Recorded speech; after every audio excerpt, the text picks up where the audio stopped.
कराची वालों को वो मंजर आज भी याद होगा कि जब कराची में एमक्यूएम की मेजबानी में तमाम अपोजिशन जमातों ने साथ मिलकर शारा कायदीन पर एक अजीम शान जलसे का इनेकाद किया था, जिसे COP के नाम से हर शख्स ही जानता है, यानी कंबाइंड अपोजिशन पार्टी। इस जलसे की तैयारियों के हवाले से एमक्यूएम ने पूरे कराची में मुख्तलिफ इलाकों के अंदर अपने इस्तकबालिया कैंप लगा रखे। वो मनाजिर कराची वालों के जहनों में आज भी नक्श होंगे कि जब लगता था कि जैसे पूरा शहर रातें जाग कर गुजार रहा। कोई लम्हा, कोई वक्त ऐसा नहीं होता था कि जब लोगों के काफिले जलसा गाह में तैयारियों को देखने के लिए अपने अपने इलाकों से वहां ना पहुंचते थे। क्या बुजुर्ग, क्या खवातीन, क्या बच्चे, लगता था कि मेले का सा समय।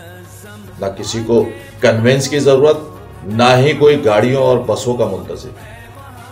लोग फैमिलियों के साथ पैदल जलसागाह की तरफ रवा दावा होते थे। आप अंदाजा लगाएं कि मैं नागन चौरंगी पर लगे एमक्यूएम के कैंप पर लोगों का अल्ताफ हुसैन से वालेहाना मोहब्बत और अकीदत का इजहार इस अंदाज में देख रहा था कि हजारों अफराद जो फैमिलियों की शक्ल में थे, जब उनसे पूछा कि आप लोग कहां जा रहे हैं, तो सबका जवाब एक ही था, जलसागाह में जलसे की तैयारियों को देखने के लिए जा रहे हैं। और जब पूछा कि कैसे जाएंगे, तो सबका एक ही जवाब कि हम काफिलों की सूरत में पैदल जाएंगे। आप अंदाजा लगाइए कि कहां नागन चौरंगी और कहां शारा कायदीन।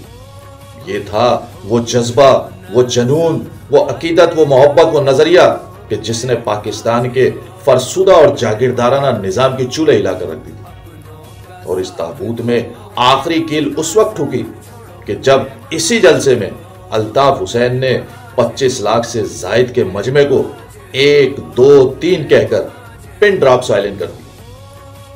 ऐसे ही थोड़ी कि चैप्टर क्लोज करने के लिए मुल्क के खजाने से पैसा बर्बाद किया जा रहा है, क्योंकि अल्ताफ हुसैन जिद है पाकिस्तान के मौरूसी निजाम की, तो लिहाजा या तो अल्ताफ हुसैन रहेगा या यह निजाम।